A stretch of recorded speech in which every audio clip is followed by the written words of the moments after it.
we're here to talk about an awesome action flick that I just checked out called Deadlock. Tell us a little bit about it. Man, I had such a blast. For me, you know, I've done a lot of low budget movies, some stuff, that bigger than others, but Deadlock was, the first movie that had, a legitimate movie like Bruce Willis, like a legitimate movie star. I mean, I've worked with a lot of William Shatner, of course, he was a movie star, and I'm not discrediting anybody that I've worked with at all. Great people. But it felt like, just like you said, like you got your promotion, man, upgrade. So for me, it was kind of the same type of feeling where you're taking a step in a direction that you like. So I feel really, really, really good about that. What I really liked about Deadlock is kind of one of the main ingredients, I think, for a action flick. It was really entertaining. And it was well paced. I didn't feel like at any point that it really started to drag on, which is a danger sometimes when you try to add too much exposition, because it's like, yes, character development is important. It's not necessarily what we're here for. It's funny you say that because, man, when I was in the post process editing, I was hearing different things from different people, and I had cut a verse. They were like, "Oh, there's too much dialogue." So at one point, it was like a version that they had like all the dialogue, pretty much, not all the dialogue cut, but it was like as soon as the movie start, like gunshot, gunshot, and then 2 minutes later, more gunshots. And then people were like, "No, we miss the characters." But I was just at that point, I was too close to the project where I was like, you're getting notes from people, and there's so many different people. You got the sales people, the production people, but everyone has opinions. So I think I fell into. I learned a little bit of a lesson, which is sort of, you gotta appease. You gotta give the people what they want. So I think I figured out a way to like check the boxes, and then of course they did another cut after my cut, so I was actually my cut was not the final cut, but I think they made the right choices, better than the cut that I turned in, because the cut that I turned in wasn't the first cut I turned in was really like my cut, and then you get notes, and you're like, half of them are contradicting each other. So it's a crazy process. What were some of the changes that were made? Like we need to get into the action sooner.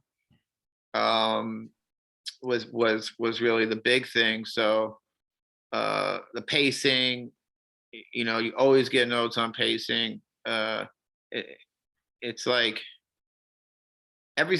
almost every single movie I've done that, like it's like a new trend. It's like pacing. Everyone has ADD, and myself included. Like if I'm watching something and nothing really happens, you start to tune out, and then you get bored, and then you change the channel or change the station, whatever.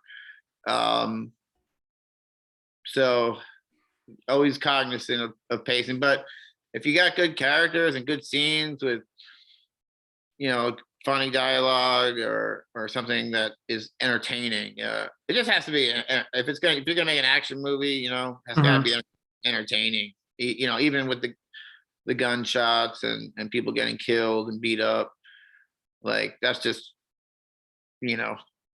that's entertaining as well. Everything else has to be entertaining as well. It's the standard, I think, is there's so many movies that you got a lot of competition.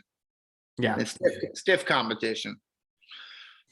So I think one of the things that I did want a little bit more information on is a little bit more on the background of Mack Karr, because it seemed like he had definitely gone through a lot, and he was really finding himself in a very low point in his life when all this occurs.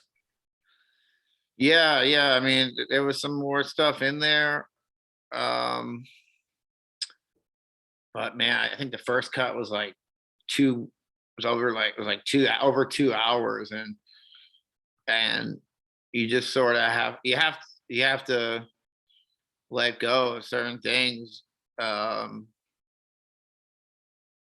and I think, yeah, probably some of that was, who is Mack Karr, and we had some more stuff on his houseboat. And that, but again, you got to get into the action sooner, No, according yeah, according to I, everybody. yeah, yeah, you got to keep it going. But at the same time, if you really think about it, the way that Matt Carr was Matt developed on in the final cut, I found him an interesting enough character where I wanted to know more. So there's kudos for Oh, that. okay, and a good. Okay, I got you. Yeah. I thought you were saying like, you know, you should have shown more about the character, and Oh but no, no, no! I didn't mean it that way. No, I mean that I found him interesting enough of a character as the film went on that I wanted to know more about his background, oh, good, yeah. and Sequel. almost yeah, and maybe next time it's a different kind of it's a power plant or in a I don't know, but it was also a very cool shoot. I think. Did you shoot it at a dam? Was it a one location? How did that go?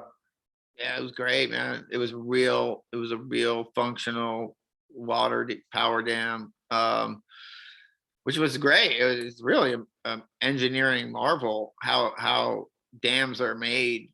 Uh, I learned a lot, like just about dams and power and hydro electric power plants just from being at one for weeks.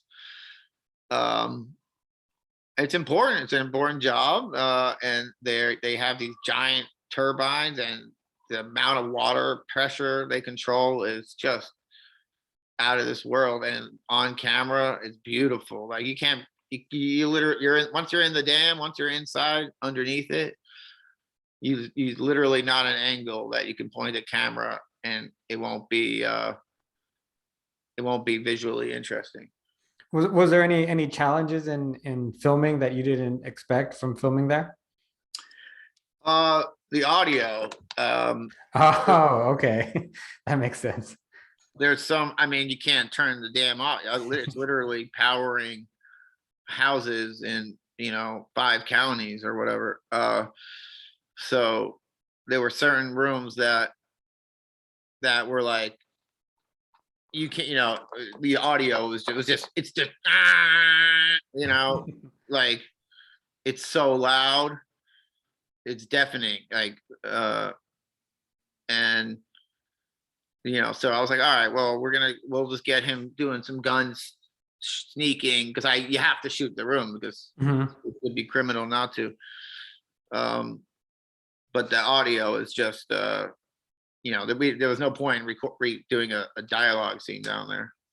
Oh, okay. Well, what do you hope audience take away from the film?